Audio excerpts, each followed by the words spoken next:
Paul here from Self-Taught Guitar Player. Today I want to talk about something that I feel like is pretty important and a lot of self-taught guitar players are missing. And what that is understanding, learning the notes on the neck of the guitar. Now, if you want to be a professional musician, I feel like you have to know the notes all over the entire fretboard. That's just a given.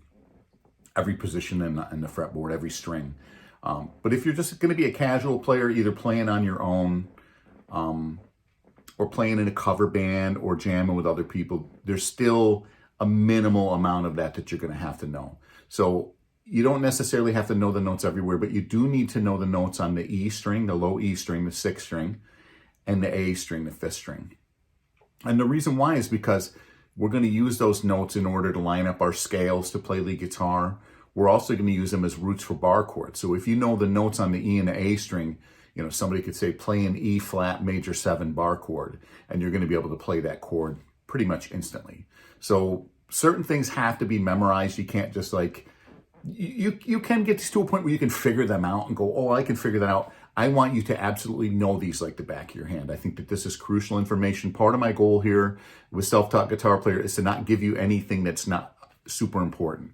So even if you're just a casual player, if you ever want to play with other people and understand music better, it is very important to understand the natural notes on the E and the A string. So in order to do this, the first thing we're going to do is we're going to look at the piano.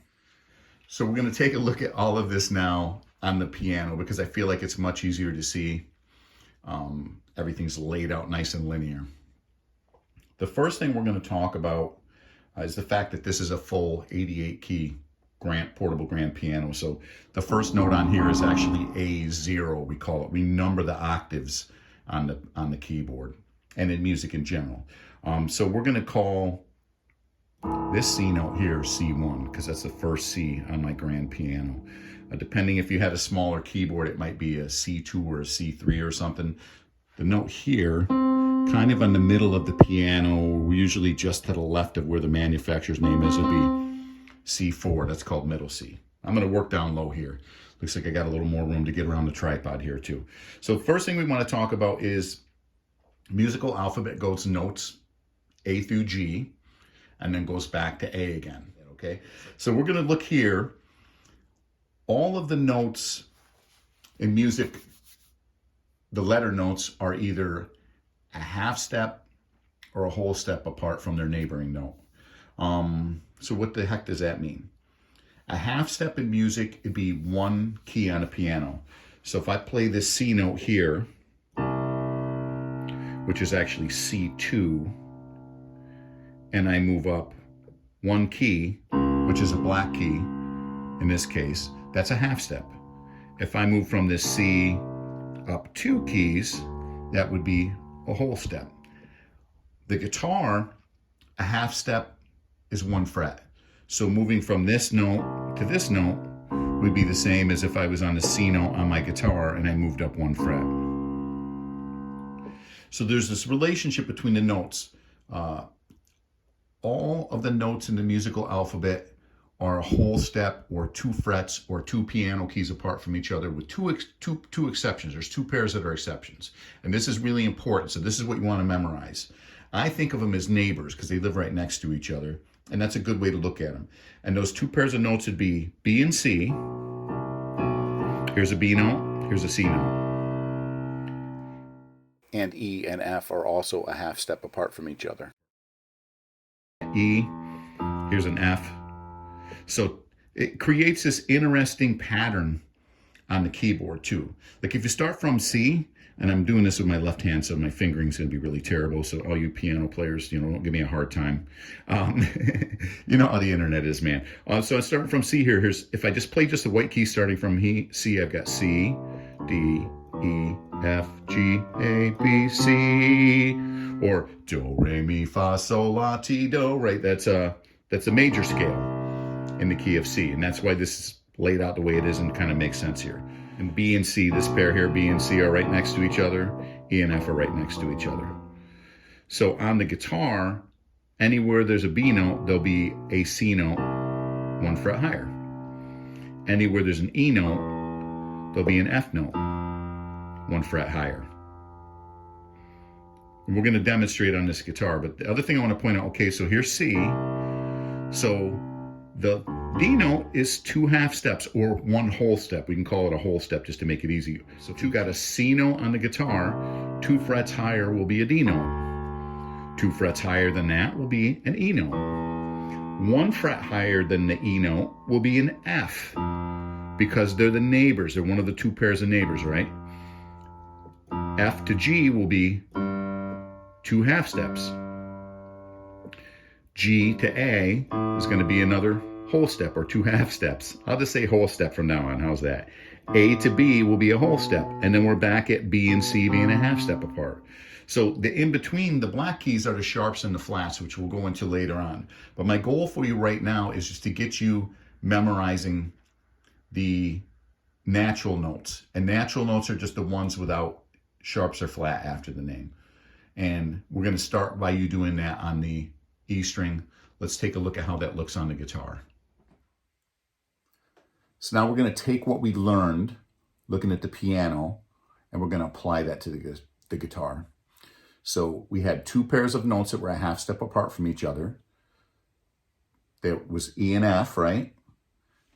One key apart from each other means there'll be 1 fret apart from each other on the guitar, a half step apart. E and F and B and C were the 2 notes, the 2 pairs of notes that we said were kind of neighbors. So here's open E.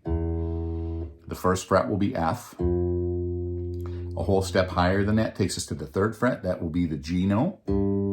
That's the root of our G major chords, regardless of how you play them. The root of it is on the 3rd fret there. We'll move up a whole step from G, and our musical alphabet goes back to the beginning, goes to A, which will put us at the 5th fret. A whole step above A is B, right? B and A are a whole step apart.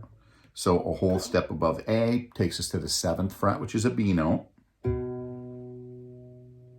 And then a half step above the B note is a C, because we said C was the other neighbor note, the ones that lived right next to each other on the piano. So here's B, 8th fret is C.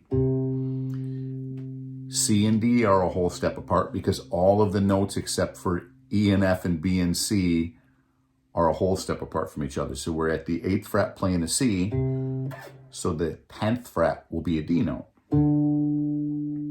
And then D to E is another one of the whole steps. So that takes us to the 12th fret. And if you notice on my guitar, and your guitar will be the same too, more likely than not, you'll have the double dot there. And that tells you everything starts all over again. So if we knew that the 1st fret was an F, then the 13th fret, 1 fret above the double dot where the neck starts again, is an F. And the 3rd fret was a G, then the 15th fret, 12 frets higher, because there's 12 half steps in an octave, so on the guitar, 12 frets will be an octave. So if you wanted to know, here's A, and you know that A is a 5th fret, you could add 12 and say the 17 is the A, or you could just kind of memorize it by the distance from the 12th fret here. So I would work on, I'm going to tell you that you should work on just this first octave of the guitar, because if you know it like the back of your hand, you can calculate the 2nd octave. So we've got E, a half step higher is F at the 1st fret. A whole step above F is G, which takes us to the 3rd fret. A whole step above G is A. A whole step above A is B, because A to B is a whole step, or 2 frets, or 2 keys. A half step above B is C. That's one of our 2 pairs of neighbors we talked about.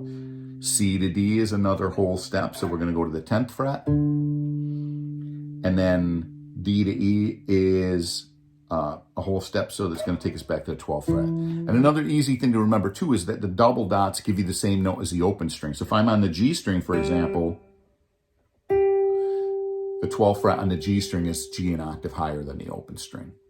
I know I jumped strings there. I just wanted to talk about the magic of the 12th fret. So anything we learn down here on the lower portion of the neck, we can easily move up to the upper portion of the neck. Now, I want you to memorize those natural notes first. And then we're going to have another lesson where I'm going to talk about how to calculate the sharps and flats. And that'll be a quick and easy one. But first thing is memorize the natural notes. Natural notes are the ones without sharp and flat in the name. It's really important. Again, these are going to be roots to bar chords. They're going to be roots to where we're going to put line up our scales and stuff too. So I'm going to leave it there for now. That ought to be enough to get you started. So your goal is to learn the natural notes from the open E all the way up to the 12th fret. I know you got this. I'll see you in the next video. I appreciate your attention, and I hope that you found this lesson helpful. Do the work, man. That's the only way you're going to get it. Don't just calculate. I want you to actually memorize those notes in those positions. It doesn't take that long. Instead of memorizing 12 half steps if you memorized every fret, by memorizing the natural notes from open to 12, you only have to memorize 8 notes. So we cut your workload by 1/3. And then on top of that, well, I guess it's 13 if you want to count the open, but you already know the letter names of the opens. If you don't, then that would be a good place to start. But anyway, thank you for your time and attention. Make sure you hit the subscribe button. I got a lot more cool stuff coming for you. If you follow the link below too, you can get access to my free Introduction to the Pentatonic course I'll be putting out soon, and also get information about other upcoming courses I'm going to have, including a much more detailed lead guitar lesson on the pentatonic scale. Thank you so much.